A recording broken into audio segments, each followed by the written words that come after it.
dry martini, lemon peel, shaken, not stirred. Vodka martini.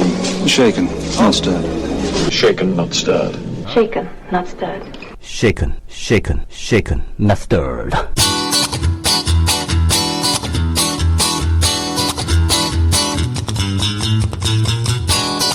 호모 루덴스라는 말 들어보셨나요? 호이징가라는 철학자가 한 말이라는데요. 유희하는 인간, 이런 뜻이라고 합니다. 인간은 유희를 통해서 자신의 정체성을 확인하고 삶의 희열을 느낀다는 얘기겠죠.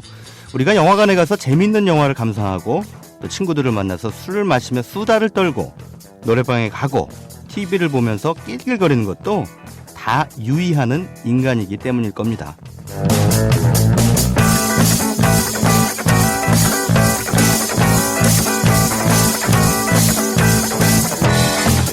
네, 곧 있으면 월드컵입니다. 세계적인 축제라고 하고요. 또 삼바와 정열의 나라 브라질에서 열린다고 하니까 관심이 가는 것도 무리는 아니죠. 근데 왠지 올해 월드컵만큼은 신명이 나지 않습니다. 아시다시피 우리는 불과 한 달여 전 국가적인 초상을 치렀으니까요.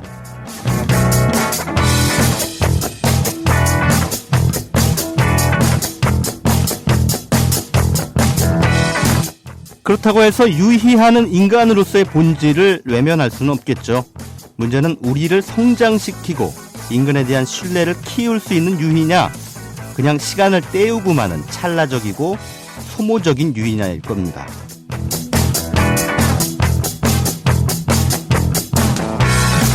우리의 영혼이 한 움큼씩 커나갈 수 있는 의미 있는 유희의 시간을 마련해 드리겠습니다. 최광의 영화 쉬킷 지금 출발합니다.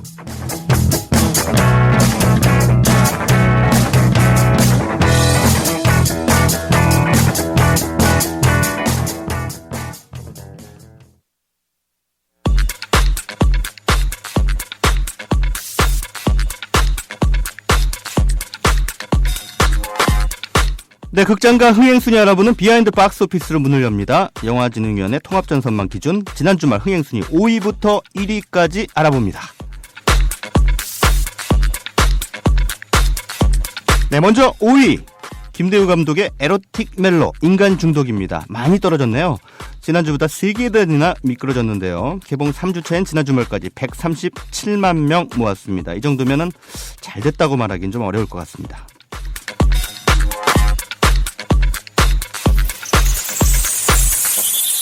4위는요, 새로 개봉한 할리우드 공포영화 오큘러스가 차지했습니다. 슬슬 공포영화 시즌이 시작됐다는 얘기죠. 개봉 첫 주말 16만 명 모았는데요. 3위는 역시 할리우드 영화입니다. 말레피센트입니다. 안젤리나 졸리 주연의 판타지 영화인데 많은 관심을 끄는 그런 상황은 아닌 것 같습니다. 개봉 첫 주말 48만 명 모았습니다.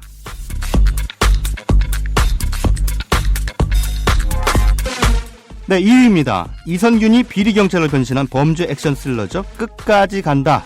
개봉 첫 주말 64만 명 모으면서 2위에 랭크됐습니다. 역시 할리우드 슈퍼히어로 영화 엑스맨 데이즈 오브 퓨처 페스트의 벽을 넘어서지는 못했는데요. 엑스맨 데이즈 오브 퓨처 페스트는 2주 연속 1위를 이어갔고요. 지난 주말 300만 명 돌파했습니다.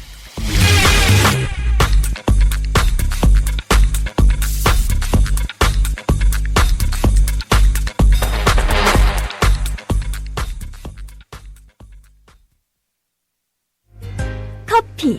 이제 아무거나 마시지 말자. 커피를 즐기는 사람들에게 질 좋은 한 잔의 커피는 하나의 권리입니다. 커피를 아는 전문가가 정성을 다한 로스팅으로 만든 제대로 된 커피. 제제 원두커피로 여러분의 권리를 누려보세요. 02-749-1002 주소창에는 카페제제.co.kr 그리고 검색창에는 카페제제를 검색하세요. 카페제제는 서울 용산구에 위치해 있습니다. 카페제제는 카페가 아닙니다. 커피 전문 인터넷 쇼핑몰입니다. 헷갈리지 마세요.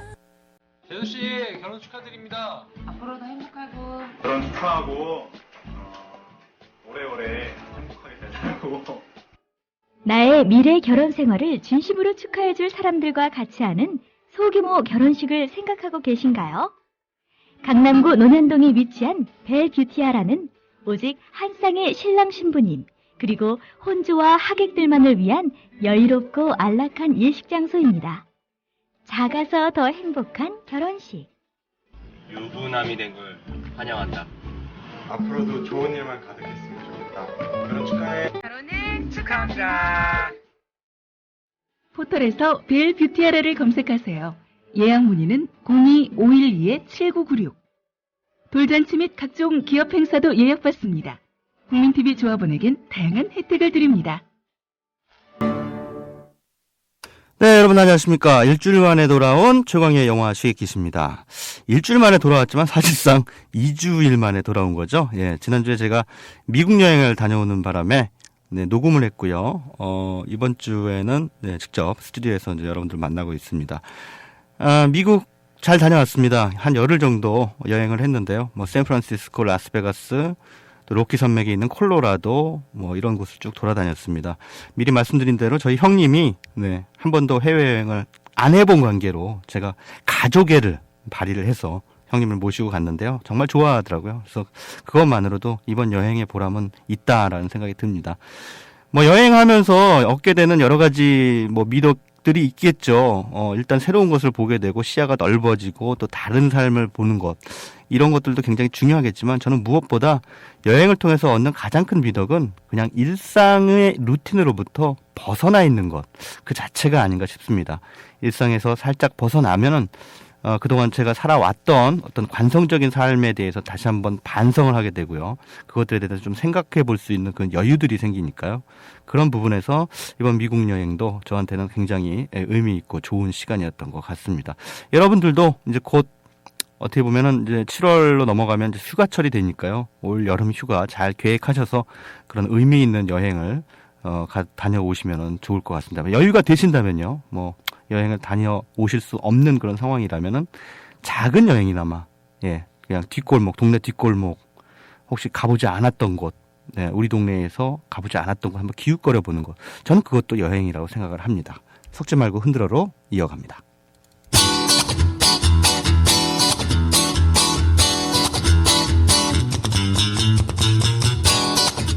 섞지 말고 흔들어.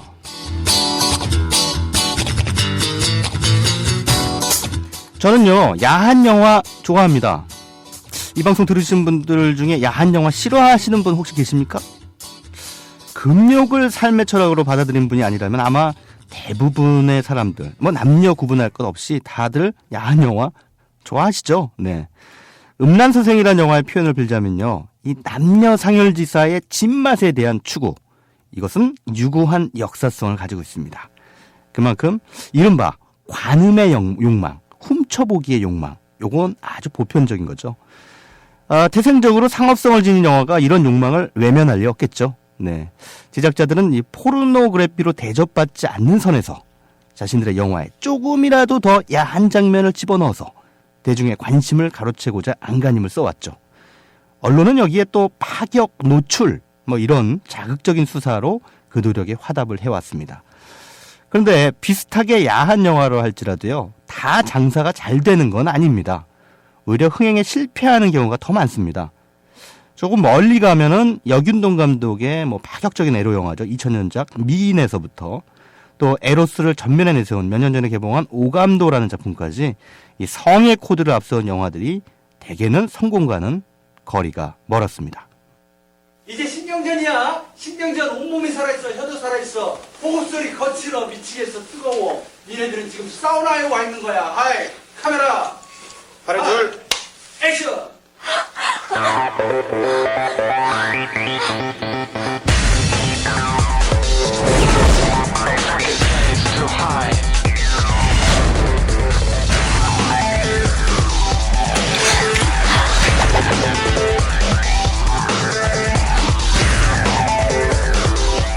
난 그쪽이 마음에 드는데 나랑 사귈래요? 원래 손부터 잡았어야 하는 거 아닌가요? 네, 어떤 영화 클립인지 짐작하시겠어요? 바로 저는 2003년에 개봉했던 에로 비디오계의 스타였던 복만대 감독의 야심찬 충무로 데뷔작입니다. 그 이름도 찬란한 맛있는 섹스 그리고 사랑. 네, 아주 수위 높은 배드신이 등장했던 작품으로 기억이 됩니다. 근데요, 극장 흥행에서 그야말로 쫄딱, 쫄딱 망했습니다.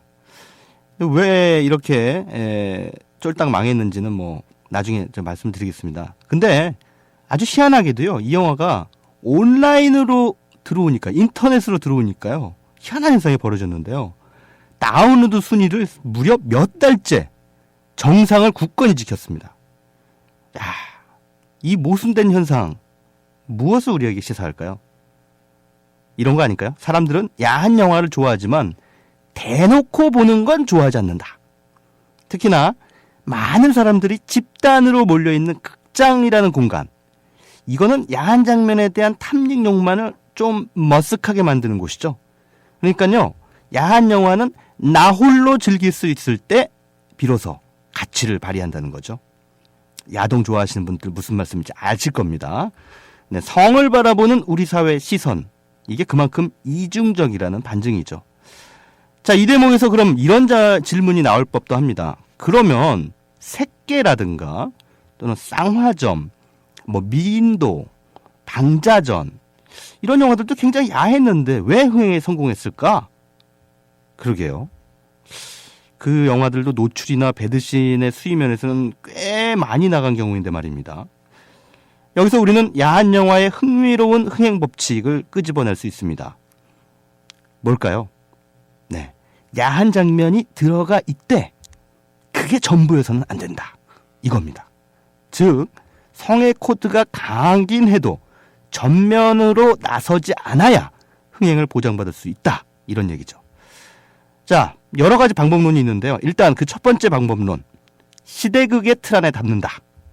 네, 굵직한 서사의 줄기 안에 남녀 상열지사의 풍경을 슬쩍 녹여내는 방식이죠.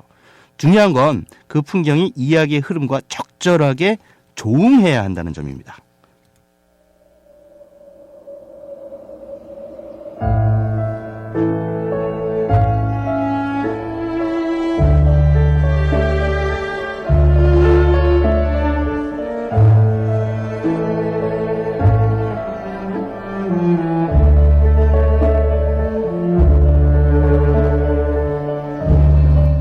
이한 감독이 연출하고 양조위와 탕웨이가 열연했던 영화 색계, 네, 기억하시죠? 친일파 이이와 그를 암살하기 위해 접근한 애국 대학생 왕치아즈 간의 모순된 관계를 주요 플롯으로 삼아서 긴장감을 만들어냈던 영화입니다. 사랑해선 안 될 사람을 사랑하게 된 왕치아즈의 아이러니한 감정, 섬세한 러브라인을 원하는 다수 여성 관객들의 가슴을 파고들었죠. 그러니까 이 영화의 배드신은요, 두 사람의 처절하고도 슬픈 관계를 묘사하는 더없이 효과적인 알리바이로 작용했던 셈입니다. 우리나라 영화죠. 유하 감독의 쌍화점 어떻습니까? 고려 공민왕과 호위무사 간의 동성애 설정에서 출발해서 왕비와 호위무사 간의 사랑으로 전이되는 이야기를 펼쳐보입니다. 역시 해서는 안 될 금기의 사랑이라는 점에서는 색계와 유사한 맥락이죠. 불가피하게도 두 사람 간의 치명적인 사랑의 꽃이 피어납니다. 꽤 자주 등장하는 밀월 장면의 수위는 갈수록 그 강도를 높여갑니다. 처음엔 어색하고요. 나중엔 격정적이 되죠. 섹스 체위도 더욱 대담해지고 다양해집니다. 그만큼 두 사람의 사랑이 농익음을 넘어서 돌이킬 수 없는 지경까지 다다르고 있다는 걸 보여주는 셈이죠. 영화 미힌도라는 작품, 조선시대 풍속화가 신윤복을 여자임을 숨기고 살아야 했던 가상 설정의 주인공으로 삼습니다. 그러니까 이 영화 속의 배드신은요, 신윤복의 성적 정체성과 관련이 있죠. 배드신은 그가 여성으로 커밍아웃하게 되는 과정을 설명해주는 장치죠. 동시에 견고한 유교적인 엄숙주의를 뚫고 신윤복이 보고자 했던 솔직한 인간의 욕망의 세계를 체현하는 역할을 동시에 수행하는 것이죠.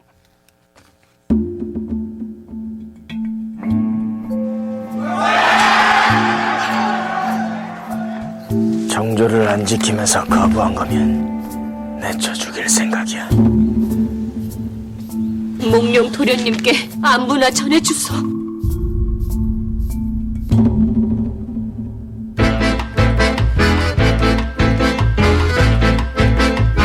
춘향이 때문에 그러냐? 몽룡 이게 자기 그 길 찾아오고 싶어서? 도저히 안 되겠어요. 가져야겠어요. 너 나의 대상이 아니잖냐. 네, 최근에 인간 중독을 내놓은 김대우 감독의 전작이죠. 방자전입니다. 이 영화도 시대극적인 서사이틀 안에 야한 장면을 포개놓는 전략을 구사하고 있다는 점에서 앞선 영화들과 마찬가지입니다.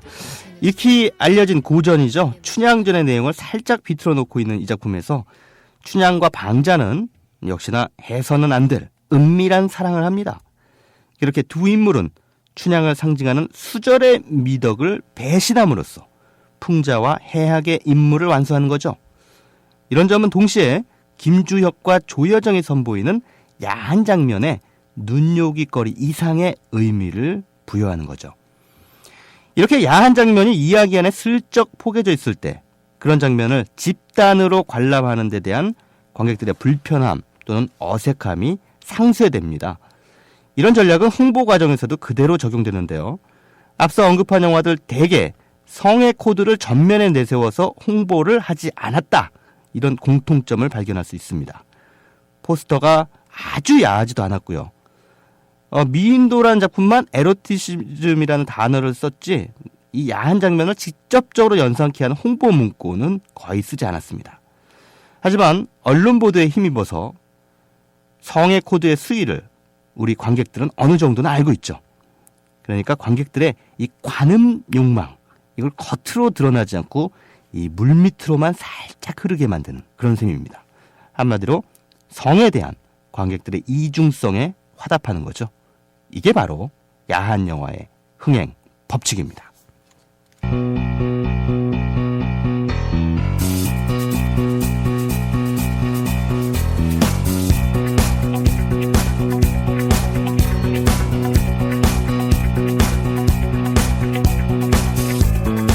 네, 이번 주 개봉 신작 알아보고 현금 평점도 매겨보는 시간이죠. 개봉작 두루치기입니다. 이번 주에는 모두 3편의 개봉작을 두루칩니다. 볼륨 업.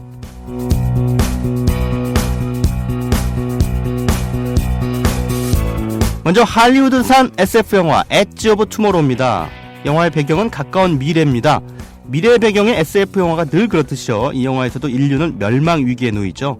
바로 미믹이라고 불리는 외계 종족의 침략 때문인데요. 주인공 빌 케이지는 훈련과 장비를 제대로 갖추지 못한 상태로 전투에 참여했다가 죽음을 맞고 맙니다. 그런데 이상한 일이 일어났죠. 그가 전투에 참여했던 그 시간이 반복되고 그가 다시 살아납니다. 그런데 또 죽습니다. 과거가 반복되고 또 살아납니다. 이 영화 엣지 오브 투모로우는 주인공이 외계인과의 접촉으로 같은 시간대를 반복해서 겪게 되는 이른바 타임 루프에 갇히게 됐다. 이런 흥미로운 설정으로 관객들의 시선을 낚아채는데요. 지난 2004년 일본에서 발간된 All You Need Is Kill이라는 만화를 원작으로 삼고 있습니다. 영화 제목 엣지 오브 투모로우는 오늘에서 내일로 넘어가는 경계를 뜻하는 말이라고 하는데요. 삶과 죽음이 반복되는 주인공의 상황을 일컫는 얘기라고 할 수 있겠죠. 흥미로운 설정과 압도적인 비주얼, 그리고 생각할 여지를 안겨주는 철학적인 메시지까지 할리우드 블록버스터 영화에 기대할 수 있는 것을 대부분 갖추고 있습니다. 창의성 지수는 10점 만점에 8점, 현금 평점은 주말 관람료 9,000원 기준에 만원입니다.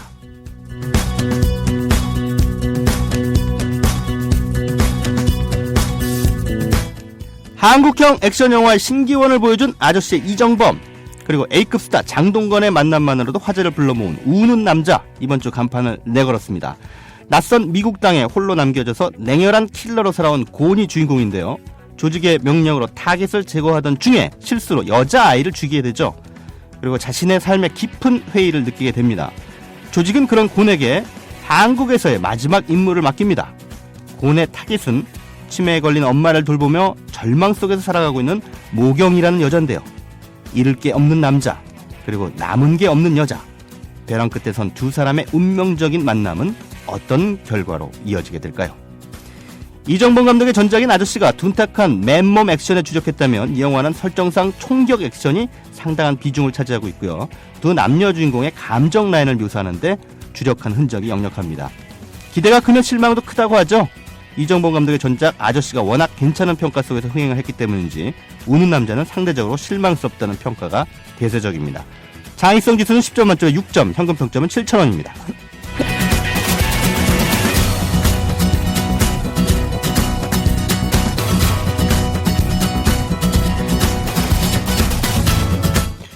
마지막으로 만나보실 이번 주 개봉작 바로 부탄 영화 바라 축복입니다.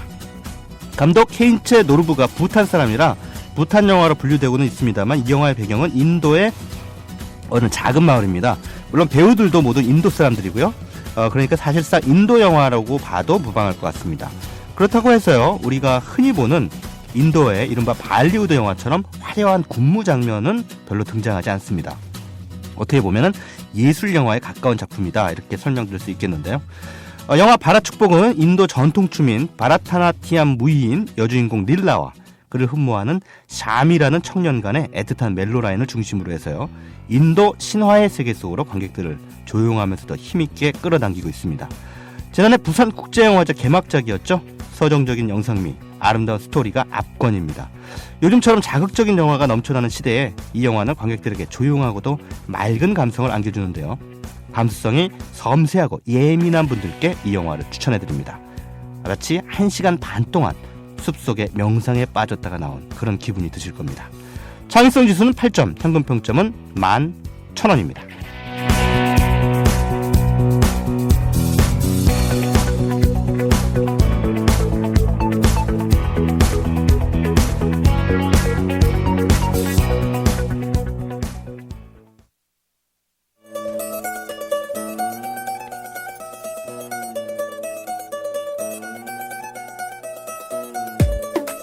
네, 인도 영화 굿모닝 맨하탄의 주제가죠.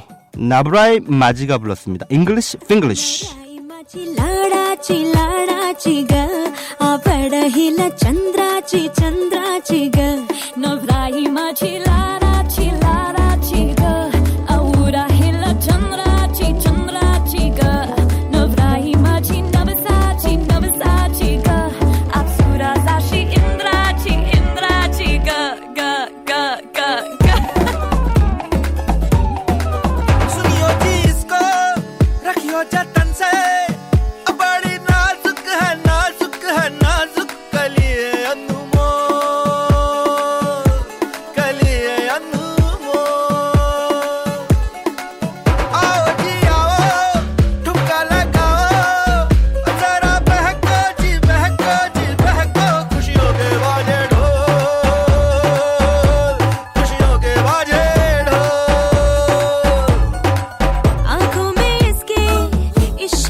네, 노래 듣고 왔습니다. 이 나라의 모든 영화인들을 다 모시는 그날까지 계속되는 시네툭톡 시간입니다. 오늘도 특별한 게스트 모셨습니다. 영화제가 여기저기서 많이 열리죠. 근데 굉장히 다양한 색깔의 영화제들이 열립니다. 근데 특히나 이 영화제는 여러분들이 굉장히 좋아하실 만한 영화제가 아닐까 싶습니다. 뭐 부산 영화제나 전주 이런 그 큰 영화제도 있지만 아주 작은 공간에서 소박하게 관객들을 만나면서 또 특별한 어떤 쾌감을 안겨주는 그런 영화제가 아닐까 싶습니다. 바로 상상마당 필름 라이브 음악영화제라고 해야겠죠. 상상마당 음악영화제. 올해로 벌써 7회째를 맞았다고 하는데요. 바로 이 상상마당 음악영화제의 김신영 프로그래머님과 그 다음에 객원 프로그래머로 이번 영화제에 참여하신 우리 영화배우 이영진 씨를 스튜디오에 모셨습니다. 안녕하세요. 네, 안녕하세요. 네, 반갑습니다. 저희 그 영화배우들 모시기 굉장히 힘든데, 이 기회에 우리 또 이영진 씨가, 객원 프로그래머로 나오셔서 굉장히 영광으로 생각하고 있습니다. 네. 올해 KTNG 상상마당 음악영화제가 벌써 7회예요? 네, 맞습니다. 7번째 근데 중간에 잠깐 쉬었죠, 영화제가. 저희가 한 3회 정도 진행을 하고, 한번 건너뛴 적이 한 번 있는데요. 네네. 예. 그 홍대의 그 상상마당. 네네. 그 극장에서만 진행되는 영화제입니까? 예, 맞습니다. 그 영화 상영은 저희 극장에서만 진행이 되고요. 네네. 공연이나 뭐 이런 이벤트들은 홍대 인근의 뭐 클럽과 뭐 이런 부분들을 이용하는 부분은 있습니다. 네. 근데 이제 이 영화제가 좀 독특한 게 항상 보면은 그 객원 프로그래머 제도를 운영을 하더라고요. 네네, 맞습니다. 그래서 매번 좀 바뀌는 것 같은데 예. 올해는 또 어떤 분들이 객원 프로그래머로 참여하시나요? 저희가 올해는 그 영화제 좀 변화를 준 게 그 메인 컨셉을 올해부터 좀 정해서 매년 좀 새로운 뭐 비주얼과 또 영화 상영작이나 뭐 이벤트에서 좀 변화를 주려고 했어요. 올해는 저희가 영화제에서 잡은 컨셉이 글램이라고 글램로그에서 모티브를 따온 이제 그 글램을 메인 컨셉으로 진행을 하게 됐는데요. 그러면서 글램은 사실 좀 음악이나 영화 또 패션 뭐 이런 부분에서 좀 영향을 많이 주는 그렇죠? 컨셉이라고 생각을 해서 네, 영화배우 이영진님 같은 경우에는 잘 아시겠지만 뭐 패션 쪽에서도 워낙 뭐 지금 뭐 10년도 넘게 최고의 모델로 활약을 레전드 하고 오브 계시고 모델이죠. 그쵸? 레전드 오브 모델. 그리고 또 뭐 영화 배우로서도 또 작년에 뭐 환상 속의 그대라는 작품을 너무 또 깊은 인상을 남겨준 배우여서 18, 19이라는 영화도 그 작품도 있었죠. 네. 그래서 그 부분을 다 보여줄 수 있는 최적의 인물이다. 이분은 꼭 섭외해야 된다. 그래서 이렇게 부탁을 드렸는데 흔쾌히 또 허락을 해주셔서 함께 같이 하게 됐고요. 이영진 배우님 말고도 올해는 이제 뭐 뮤지션 선우정아 씨라고 뭐 2NE1, 뭐 지드래곤, 빅뱅 뭐 이런 음악 작업도 하시고 또 본인 앨범으로 올해 뭐 한국 대중음악상에서 뭐 그 이관왕을 차지하신 뮤지션분 과 또 매거진, 패션 매거진 데이지드 앤 컨퓨즈드, 또 클럽 명월관 이렇게 객원 프로그래머로 총 4장소와 인물과 뭐 이런 부분들이 함께 하게 됐습니다. 선우정아님, 이영환, 선우정아님하고 그러니까 두 분이 이제 저기를 하시고 이영진 씨까지. 그 다음에 명월관? 명월관은 뭐 하는 겁니까, 거기? 클럽입니다. 어디 있는 클럽이에요? 상상마당 근처에 있는 클럽인데요. 영진 배우님 혹시 놀러 가보신 적 있으신가요? 네, 명월관. 한두 번? 이름이 되게 고전적이네. 그리고 이제 데이지드 앤 컨퓨즈드는 뭐 유명한 잡지니까요. 맞습니다. 그러니까 잡지와 공간이 또 개건 프로그래머로 참여한다는 것도 대단히 좀 흥미로운 대목이라고 할 수 있겠는데요. 우리 이영민님은 워낙에 좀 왠지 좀 느낌이 홍대 죽순이 느낌이 좀 나요. 그렇지 않으세요? 여기 좀 많이 안 오세요? 홍대 쪽에서? 제가 사실 지금은 이사를 갔는데 예전에 한 3년 정도 여기서 사셨죠? 홍대 근처에서 살았었어요. 저도 여기 왔다 갔다 하면서 몇 번 얼핏 뵀어요. 그래서 편의점에서 뭐 사시는 걸 보고. 그래요? 그래서 연희동 쪽에 살다 보니까 아무래도 가까이에 있으니까 뭐 약속이라던가 미팅 같은 것들이나 뭐 이렇게 할 때는 홍대에서 주로 있었죠. 이쪽에 이제 많이 이제 왔다 갔다 하시는데 이번 영화제에 그 개건 프로그래머로 참여하시게 된 어떤 계기가 있으실 것 같아요. 아까 지금 신영 프로그래머님이 말씀을 하셨는데 작년에 환상 속의 그대라는 영화를 했었어요. 근데 그 영화 배급이 이제 상상마당 쪽이고 이래서 그때 인연을 맺어가지고 재밌는 프로젝트 있으면 같이 하자 했었는데 이제 이게 된 거죠. 그래서 어떤 그 개건 프로그램으로서 이 영화제에 어떤 뭐랄까요 참여를 구체적으로 하셨는지 좀 여쭤봐도 될까요? 일단은 뭐 명칭은 개관 프로그래머. 되게 민망하고 부끄러운데 음악 영화제에 맞는 어떤 영화를 추천을 하고 이제 그 영화에 대해서 관객과 대화도 나누는 한 해에 관해서 그렇게 해서 하는 건데 그래서 뭐 제가 컨셉에 잘 맞는 영화인지는 모르겠으나 최근에 좀 재밌게 본 영화가 있어가지고 어거스트라고 가족의 추상 어거스트 가족의 추상 그 영화를 추천을 했거든요. 그래서 그 영화로 상영을 하고 그다음에 관객과의 대화도 진행할 예정입니다. 어거스트 가족의 추상 그 이영진님이 추천하신 그 프로그래밍을 하신 거죠. 그러니까 일종의 프로그래밍을 하신 그 작품에 대해서는 조금 이따가 더 자세하게 한번 알아보도록 하고요. 일단 그 영화제의 순서 가운데 그 섹션이라고 해야겠죠. 뭐 보면 글램이라고 하는 섹션이 있는데 그래서 그런지 개막작이 벨벳 골드마인이네요. 네, 맞습니다. 토드 헤인즈 감독의 영화인데 뭐 이건 뭐 글램락과 관련해서 굉장히 빼놓을 수 없는 영화. 그쵸. 데이비 보이와 뭐 이기팝이라든가 이런 그들에게서 이제 영감을 받았고 또 그들의 노래를 뭐 이완 맥그리거나 이완 맥그리도 굉장히 노래 잘하잖아요. 그쵸. 조나단 리스마이어스 아주 풋풋했던 시절을 담아냈던 그런 작품인 것 같은데 이 작품을 개막작으로 선정한 거는 역시 올해 컨셉인 글램이라고 하는 키워드하고 맞닿아 있겠죠. 벨벳 골드마인은 그 글램록의 그 아까 말씀하신 데이비 보이가 활동했던 1970년대를 배경으로 글램록의 전성기 시절의 화려함과 또 그 뒷이야기들을 그린 영화인데요. 이게 1999년도에 한국에서 개봉을 했었어요. 그래서 올해 이제 개봉 15주년을 맞이를 하게 됐는데 이 영화가 개봉 당시에는 삭제된 버전으로 개봉을 했었거든요. 그래서 올해 음악영화제 개막작으로 선보이면서 그 삭제된 버전을 이제 완전판이라고 할 수 있죠. 무삭제판의 디지털 리마스터링 개막작으로 선보이고 또 개봉까지 이제 이어지는 스케줄로 그렇게 진행을 하게 됩니다. 아, 그렇군요. 자, 올해 KTNG 상상마다 음악영화제 바로 내일 개막하죠? 예, 맞습니다. 예, 내일부터 언제까지? 15일까지 열흘간 진행이 되고요. 열흘 동안요. 오늘 함께 해주신 이영진 배우님이 참여하시는 그 관객 행사는 6월 8일 토요일, 이번 주 토요일 저녁 8시에 어거스트 가족의 초상 상영 후에 진행이 될 예정입니다. 알겠습니다. 네, KTNG 상상마다 음악영화제의 김신영 프로그래머님 그리고 이영진 개건 프로그래머님과 지금 얘기 나누고 있는데요. 자, 음악 한 곡 듣고 와가지고 또 더 본격적으로 얘기를 나눠보죠. 이번 행사의 개막작입니다. 벨벳 골드마인에 삽입된 곡 가운데 티렉스 곡이 꽤 있는데 그 티렉스의 코믹 댄서 이 곡은 아마 빌리 엘리어트라는 그 영화에도 삽입이 됐던 걸로 저는 기억을 합니다. 그 곡 한번 듣고 와서 계속 얘기 나누겠습니다.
네, KTNG 상상마다 음악영화제 김신영 프로그래머님 그리고 이영진 개건 프로그래머님 모시고 영화제에 대해서 알아보고 있습니다. 내일부터요 15일까지 네, 열흘간 계속됩니다. KTNG 상상마당에서 진행되는 영화제, 특별한 음악영화제입니다.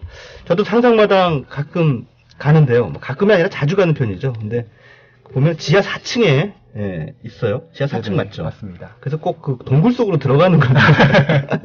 영화 보기에는 최적의 장소. 네. 막 땅 밑으로 막 들어가니까, 이거 뭔가 어떤 세상으로 또 숨어 들어가서 네네. 어디 나만의 공간 속으로 이렇게 은폐된다고 할까요? 정말 글램하죠. 글램이라는 말 중에는 또 좀 이게 화려한이라는 뜻도 포함이 되는데 상상마다는 솔직히 화려하진 않아요. 그런가요? 소박하죠. 네.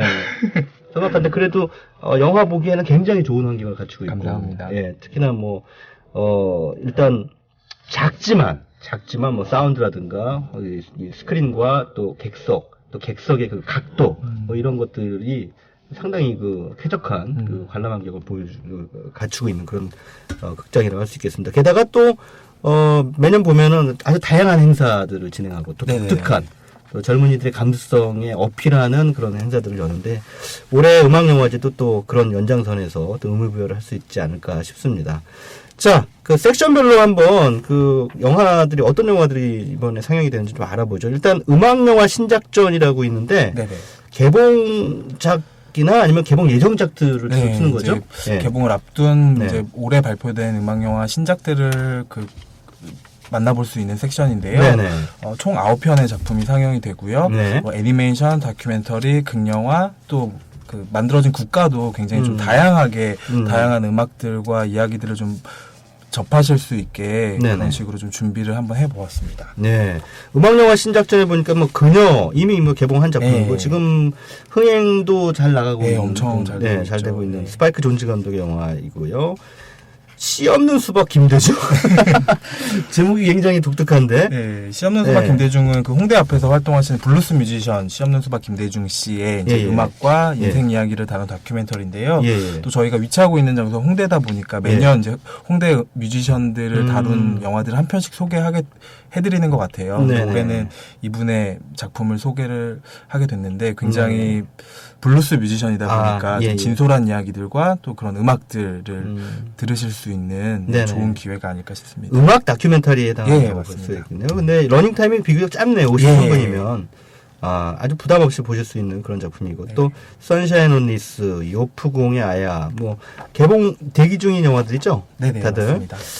이 가운데 뭐 이영진 씨가 특별히 또 추천해주고 싶은 그런 영화가 있다면요? 음악영화 신작전에 포함된 작품 가운데. 제가 얼마 전에 시사회로 보게 됐는데 스타로부터 20발자국이라는 작품을 봤어요. 근데 제가 음악에 좀 문외한인 편인데도 불구하고 굉장히 이런 소리들이 영혼을 울리는 소리라고 하는구나라는 생각이 들 정도로 되게 찐한 감동이 있더라고요. 백업 가수들의 이야기를 담은 거죠? 네. 그래서 좀 어떤 현실적인 면에서는 안타까운 부분도 있지만 그 뒤에서 정말 열심히 노력하는 사람들이 있잖아요. 그런 사람들의 되게 라이브한 모습들이 많이 보여서요. 그래서 굉장히 좋았어요. 그렇군요. 이 영화에 대한 소개를 잔다 보니까 뭐 엘튼 존이나 롤링스톤즈, 뭐 스티비 원더나 마이클 잭슨 뒤에서 활약하는 그 백업, 이 코러스 가수들이라고 해야겠죠? 맞습니다. 이 사람들의 얘기를 담은 다큐멘터리. 올해 아카데미 최우수 다큐멘터리상 수상한 작품인데요. 영화 아직 개봉 안 한 것 같아요. 개봉은 했고요. 개봉을 했는데 지금 극장이 좀 많이 남아있지 않은 상태예요. 굉장히 저도 이 영화에 대해서 굉장히 극찬을 많이 들었습니다. 그래서 이번 영화제 통해서 한번 챙겨볼 생각인데요. 이 방송 들으시는 분들 가운데서도 스타로부터 20발자국 아직 못 보신 분들 계신다면 이번 상상마다 음악영화제에서 꼭 한번 챙겨보시기를 권해드리겠습니다. 또 이브생 로랑이라고 하는 작품도 있는데 이 작품은 개봉 예정작이죠? 맞습니다. 이브생 로랑 패션? 그 디자이너, 프랑스의 전설적인 디자이너죠. 아마 이영진 배우님도 모델 활동하시면서 이분의 의상들을 분명히 보셨던 적이 있을 텐데, 그 일대기를 다룬 극영화예요. 근데 그 이브생 로랑의 인생 전반에 걸친 이야기를 그 영화 속에 담으면서 네네. 굉장히 다양한 선곡들과 아. 작년에 자라섬 재즈 페스티벌로 한국을 방문하기도 했던 네. 이브라임 말리프라든 아. 재즈 뮤지션이 네. 영화의 이제 스코어를 담당을 했는데요. 네. 예, 아름다운 재즈 선율과 네. 다양한 선곡들을 아. 예, 들으실 수 있습니다. 아, 이브생 로랑과 재즈의 만남. 네. 네, 어떤 앙상블을 보여줄지 기대가 됩니다. 두 번째 섹션은 글램인데, 자, 글램, 뭐, 앞서 벨벳 골드마인이라는 작품이 개막작으로 선정이 됐다는 이제 말씀드렸는데, 어떤 작품들이 이 섹션 안에서 상영이 되나요? 글램은 음악적으로 또 비주얼적으로 저희의 메인 컨셉인 글램이 좀 돋보이는 영화들을 네네. 선정을 했어요. 벨벳 골드마인을 포함해서 그 영화에도 영향을 미친 뮤지션이죠. 데이빗 보이의 뮤직비디오도 만나보실 수 있고요. 데이빗 보이 뮤직비디오. 예. 예. 그리고 바즈루어만 감독의 예. 그 물랑루즈 뮤지컬 네. 영화는 네. 뭐 음악 편곡적으로도 그렇고 굉장히 화려하잖아요, 영화가. 그렇죠. 예. 그런 부분들이 저희 컨셉에 맞다고 생각을 해서 선정을 했고요. 음. 또 저희랑 같은 시기에 열리는 서울 LGBT 영화제가 있는데요. 네. 거기에 프로그램 교류를 통해서 서로 작품을 한 작품씩 서로 상영을 하게 됐는데 네. 저희는 그 작품들 중에서 디바인이라는 네. 그 드래킹 슈퍼스타의 이야기를 다룬 다큐멘터리 나는 여신이다. 나는 여신이다. 예, 아. 이 작품을 글램 섹션에서 주인공이 이제 드랙 퀸입니까? 예. 아, 그렇군요. 네. 참고로 LGBT 영화제는 이제 레즈비언, 게이, 바이섹슈얼, 트랜스젠더의 예. 준말이죠. 예, LGBT 영화제. 거기가 같이 프로그램 교류를 하는 가운데 선정된 그 작품이 바로 나는 여신이라는 작품입니다. 이거 상당히 흥미로울 것 같습니다. 무랑루즈도 2002년인가 한국에서 개봉했을 때 굉장히 인상적으로 봤었던 바즈루건 감독의 작품이죠. 뭐 이완 맥그리거뿐만 아니라 니콜 키드만의 노래 솜씨도 상당히 만끽할 수 있었던 그런 작품이었는데 우리 이영진 씨는 그 뮤지컬 영화나 이런 거 도전해 보실 생각 없으세요? 노래 어떻게 좀 하세요? 어떠세요? 노래요? 네. 아니 뭐 인디 뮤지션 이런 거 하면은 잘하실 것 같아요. 그런 이게 어떤 좋은 얘기인지 칭찬인지 아니면 아닌지 잘 모르겠는데 근데 예전에 인디적인 감성을 가지고 계신 것 같아요. 예전에 작품을 하다 보니까 영화랑 드라마에서 OST를 한 적은 있어요. 그래요? 네, 네. 노래 잘하시는구나. 제가 또 뭐. 본인 입으로 본인은 칭찬을 못하시고. 검증할 수 없는 자리라고 생각을 하고요. 네. 찾아서 들어보실 수 있습니다. 아, 진짜요? 네? 아니요. 아니, 그냥 힘들게 찾으면 들을 수 있습니다. 아, 이현희 씨 노래. 이건 또 청취자분들도 반드시 찾습니다. 반드시 찾아서 또 우리 게시판에 또 올려놓습니다. 정말 시간이 많을 때요. 정말 시간이 많으신데, 뭐, 아니면 일상 속에서 좀 짜증이 나서 화풀이를 하고 싶을 때, 누군가를 좀 욕을 하고 싶다거나 이럴 때 들으시면, 네. 어떤 스타일의 노래길래 굉장히 궁금하네요. 뭐 저도 한번 꼭 들어봐야 될 것 같은데. 괜히 얘기했나 봐. 뭐 갱스터 랩 이런 거 아니야 혹시? 아니에요, 그렇진 않아요. 네. 알겠습니다. 예. 자, 세 번째 섹션을 한번 살펴볼까요? Sing Along, Not Alone. 아주 굉장히 섹션 제목이 독특하네요. 네. 그 싱얼롱 나돌로는 그 음악 영화들 관객분들이 직접 따라 부르면서 볼 수 있게 마련된 섹션이에요. 네, 그래서 얼마 전에 그 연말에 겨울왕국 개봉하면서 또 많은 관객분들한테도 익숙하실 것 같은데요. 네네. 저희 뭐 고전 뮤지컬 오즈의 마법사부터 또 오페라 라보엠 그리고 케이팝 아티스트죠. 지드래곤 씨의 그 콘서트 필름 원 오브 카인드, 헤비메탈 밴드 메탈리카의 메탈리카 스루 더 네버까지 굉장히 다양한 음악들을 메탈리카 스루 더 네버는 또 엄청 또 그 헤드뱅잉 하시는 분들 많으시겠네. 또 떼창이 또 엄청 저희 극장에서는 작년에 개봉할 때 그 떼창 타임이라고 편성을 해서 진행을 한 적이 있는데요. 그때 반응이 정말 폭발적이었어요. 이런 거는 좀 메탈리카 스루 더 네버 같은 경우에는 뭐 원래는 안 되지만 뭐 맥주라든가 이런 거 하나씩 들면서 이렇게 보는 게 어떨까 싶기도 한데 어떻습니까? 네, 저희가 뭐 판매는 뭐 따로 하고 있진 않지만 갖고 들어가는 거는 좀 그래도 원래 상상마당은 음료 반입 가능하죠. 음료 반입은 가능합니다. 가능합니까? 네. 캔 맥주 반입 가능합니까? 주류 반입 주류 반입은 안 돼요? 알겠습니다. 예. 우주의 마법사. 굉장히 그 고전 1939년작 빅터 플레밍의 영화가 참 이런 기회가 아니면은 보기가 힘든 그런 작품인데 우주의 마법사를 바로 상상마당에서 만나보실 수 있다는 것이고요. 그 다음에 메탈리카 스루 더 네버처럼 정말 전설적인 헤비메탈 밴드의 라이브를 그대로 영화로 옮긴. 네네. 그래서 그것을 어떤 극장에서의 채널이 어떻게 되죠? 몇 점 1 채널? 저희 5.1 채널. 5.1 채널에 아주 빵빵한 그런 음역대로 감상할 수 있다는 것도 음악영화제만이 줄 수 있는 매력이 아닐까 싶습니다. 자, 네 번째 섹션은 이제 테스터스 초이스인데요. 이제 개건 프로그래머들이 고른 이제 영화들이 상영이 되는 거죠. 저희 이번 영화제 홍보대사로 참여하신 모델 김원중 씨 그리고 아까 말씀드렸던 개건 프로그래머 분들이 추천해주신 음악영화 추천작들을 상영을 하게 됩니다. 보니까 이제 클럽 영화관은 얼마 전에 지난해 개봉했던 그 자비에 돌란의 로렌스 애니웨이를 선정을 했고요. 로렌스 애니웨이 음악 좋더라고요. 네, 좋죠. 예, 또 8, 90년대 음악들이 주로 이제 많이 나오는데, 그리고 우리 이영진 씨는 어거스트 가족의 추상이라고 하는 작품을 이제 프로그래밍을 하셨는데, 이게 사실 음악영화제 컨셉하고 맞나 싶기도 해요. 이 영화 속에서 그 음악적인 요소들이 두드러졌었나 싶기도 한데 어떻습니까? 왜 하필 이 영화를 고르셨어요? 하지만 모든 여성들이 사랑하는 남자 배우가 노래를 부르죠. 직접 세레나데를. 누구지? 나는 남자 배우 베네딕트 컴버배치. 베네딕트 컴버배치가 부르는 노래 그것 때문에 그러니까 사실 끼워 맞춘 거죠. 끼워 맞춘 건데 근데 꼭 어떤 음악이 주여서라는 생각을 할 수도 있겠지만 제 경우에는 그러니까 모르겠어요. 이게 다 개인차가 있겠지만 저는 개인적으로 약간 영화의 음악이 두드러져서 들리는 것보다 영상이나 내용이나 이거 잘 흡수되는 영화 음악을 되게 좋아하는 것 같아요. 그래서 지났을 때 뭔가 그 씬에 나왔던 그 음악이 뭐였지? 뭔가 감정적으로 되게 도움이 되는 음악이었던 것 같은데 이렇게 찾아보고 싶은 게 사실 영화 음악으로 저한테는 베스트였거든요. 그러다 보니까 어거스트에서 뭔가 예를 들어 메릴 스트립이 그렇게 막 뭔가 격정적인 씬에서 메릴 스트립이 여기서 기분 나쁠 때 춤을 추잖아요. 그때 나오는 노래가 에릭 클랩튼 노래였던 걸로 기억이 되는데 예, 맞습니다. 맞죠? 에릭 클랩튼 노래가 막 나오면서 거기 꼭 그 춤을 추는데 그러고 보니까 이 영화에서 음악적인 요소가 굉장히 중요한 역할을 담당하는군요.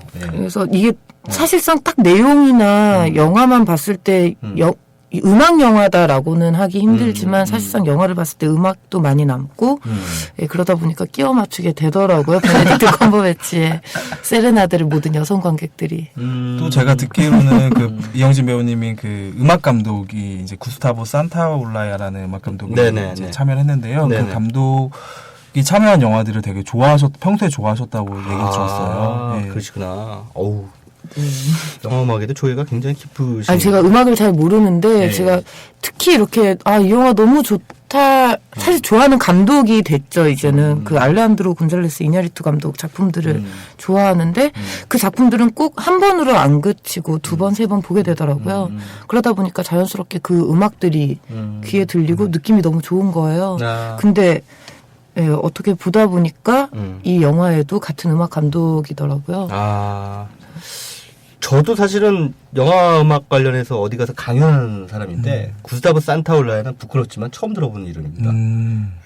이분의 대표작이라고 할 수 있는 게 혹시 영희 씨가 추천해 주실 만한 작품이 있을까요? 일단 그러니까 많은 감독님들하고 그러니까 작업을 하지는 않더라고요. 근데 그 이냐리투 감독하고는 특히 많이 했어요. 뭐 예를 들어 아모리스 페루스라든가 21g, 바벨, 비유티풀 거기에 음악은 다 있었고요.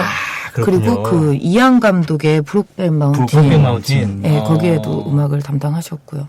그리고 모터사이클 다이어리. 모터사이클 다이어리도 음악 진짜 죽이는데. 또 얼마 전에 모터사이클 다이어리 감독이 연출한 온더로드라는 작품도 원터 살레스 감독이죠. 온더로드라는 작품도 이제 외워야겠습니다. 구스타보 산타올라야. 어디 가서 써먹어야지.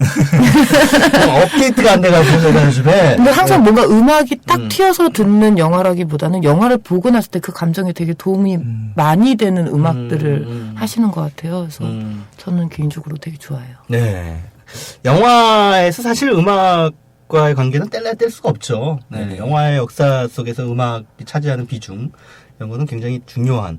특히나 이제 초창기에는 사실 음악이 영화의 어떤 배경 음악으로서 종속되어 있는 하나의 그 부속물로서 이렇게 대우를 받다가 최근 들어서는 이제 음악이 전면에 또 등장하게 되면서 어떻게 보면 음악이 주인공이 되는 그런 상황으로까지 또 발전해 오고 있다라고 볼 수가 있겠는데 바로 그런 최근의 상황들 예전에 그 우주의 마법사 같은 영화를 통해서 그 예전 영화 속에서 영화 음악 그리고 최근 영화 속에서의 영화 음악이 어떻게 바뀌고 또 어떤 모습으로 진화하는지 이런 것들을 좀 확인해 보실 수 있지 않을까 싶습니다. 물론 상상마당에서 죽 때리지 않으면은 확인할 수가 없겠죠. 그렇게 꼭 해주시면 정말 예, 죽 때려달라는 얘기겠습니다. 네. 열흘 동안 죽 때리면은 돈이 얼마나 나가나요? 티켓 가격은 8,000원입니다. 한 편당 8,000원입니다. 아, 할인 없습니까? 할인은 저희 상상마당 기존에 있는 할인 제도들은 조조 할인을 제외하고는 다 똑같이 적용이 되고요. 네. 뭐 대학생분들 뭐 또 이렇게 실버 할인이라고 예, 좀 이렇게 그런 할인도 운영이 됐고 예. 원래 그 명품 영화관은 그 할인을 남발하지 않아요. 네. 그런가요? 네. 저기 뭐 할인이라는 거는 저쪽 뭐 CGV 따위, 뭐 롯데 시네마 따위 이런 데서는 하는 거지. 상상마당에서 할인하면 그거 가우 떨어져요. 그러세요. 네. 자, 아무튼 영화 상영뿐만 아니라 또 다양한 행사들도 준비가 돼 있다고 들었습니다. 네네. 어떤 행사들이 좀 우리 관객들이 참여하면 좋을까요? 일단 아까 말씀드렸던 것처럼 이영진 배우님을 포함해서 영화를 추천해주신 공식 게스트분들이 모두 영화제 상영작이 있는 날 극장에 오셔서 이제 관객분들과 대화하는 시간이 진행이 돼요. 네. 이 행사 같은 경우에는 거의 이제 티켓이 좀 모두 매진이 된 상태라 조금 뭐 그래도 취소표를 노리시면 또 기회가 있지 않을까 그런 생각을 하고 있고요. 네네. 아까 소개해드렸던 나는 여신이다 상영 후에는 네네. 한국의 드래퀸 디바분들을 섭외를 했어요. 그래서 영화 끝나고 극장에서는 선보이는 드래퀸 쇼를 또 관람을 하실 수 있고요. 그 6월 13일에는 그 개관 프로그램을 참여하는 명월관 클럽 명월관에서 뭐 3호선 버터플라이, 구남가요 라이딩 스텔라 또 뮤지션 분들, DJ 분들이 참여하는 글램 컨셉의 공연과 파티가 진행이 될 예정입니다. 밤 9시부터 6월 13일 밤 9시부터 새벽 5시까지 그냥 놀다 죽자 이거구나. 놀다 죽자. 새벽 5시까지 그냥 가는 거면 DJ 세트 파티 명월관 라이브 이거 좋네요. 여기 가보고 싶다. 놀러 오세요. 네. 근데 이제 나이가 들어가지고 이제 정력이 딸려가지고 그런 데 가면 새벽까지는 놀기 힘들더라고요. 아무튼 여러 가지 다양한 그 행사들도 같이 마련이 돼 있으니까요. 한번 들러보시기 바라겠습니다. 자, 2013년 필름 라이브 KTNG 상상마당 음악영화제에 대해서 두 분 프로그래머님도 얘기를 들어봤습니다. 자, 우리 뭐 시간이 거의 다 된 관계로 우리 김신영 프로그래머님 그리고 이영진 배우님 한마디씩 관객들에게 오세요, 놀러 오세요 한마디씩 해주시기 바라겠습니다. 이제 내일 개막 앞두고 있는데요. 네네. 관객분들 찾아오실 준비들 다 끝냈고 관객분들이 찾아오셔서 영화 봐주시고 저희가 준비한 행사 즐겨주시면은 정말 너무 감사드릴 것 같습니다. 감사드릴 것 같은 게 뭐야? 감사드립니다. 꼭 놀러 오세요. 이영진 씨. 네, 저도 오랜만에 인사를 드리는데, 그 개관 프로그래머로 되게 의미 있는 자리로 만나게 돼서 너무 반가울 것 같고요. 그리고 사실 제가 출연한 작품이 아닌 걸로 관객과 대화를 한다는 게 조금 어려운 면도 있고 그렇긴 하더라고요. 그래도 좀 좋은 시간, 재밌는 시간 많이 오셔서 만들어 주시면 감사합니다. 너무 좋을 것 같고요. 그리고 저 외에도 많은 분들이 이렇게 참여하니까 되게 좋은 시간 만들 수 있을 것 같아요. 많이들 보러 와주세요.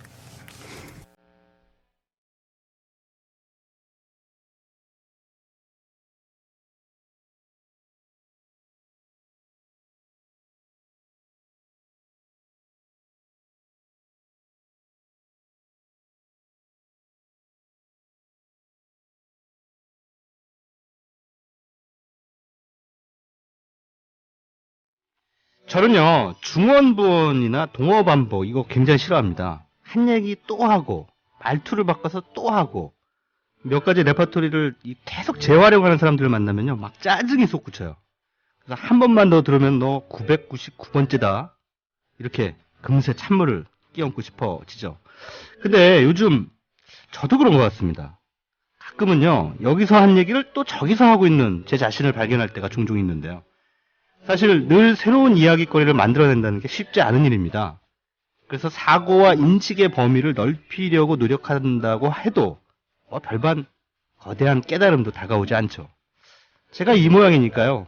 세상이 쳇바퀴고 사람들도 쳇바퀴인 것처럼 보일 때가 있습니다. 그렇다고 절망할 일은 아닌 것 같습니다. 중요한 건 얼마나 새로운 것을 말하느냐보다 다 아는 걸 얼마나 새로운 방식으로 말하느냐가 아닐까 싶어지기도 합니다. 오늘 방송을 마치면서도 다짐을 해봅니다. 어차피 황골탈퇴하기 글렀다면 아주 조금씩이라도 달라지자. 반복될지언정 동어의 밀도를 늘려가자. 이렇게 말이죠. 최대한 꽉꽉 눌러 담으면 여러 방향으로 튕겨나가기 마련이 아닐까요? 자, 최광의 영화실기 6월 첫 주 순서 마칠 시간입니다. 오늘의 작별곡은 영화 기쿠지로의 여름에 흘렀던 히사이시조의 썸머입니다. 다음 주까지 즐거워하십시오.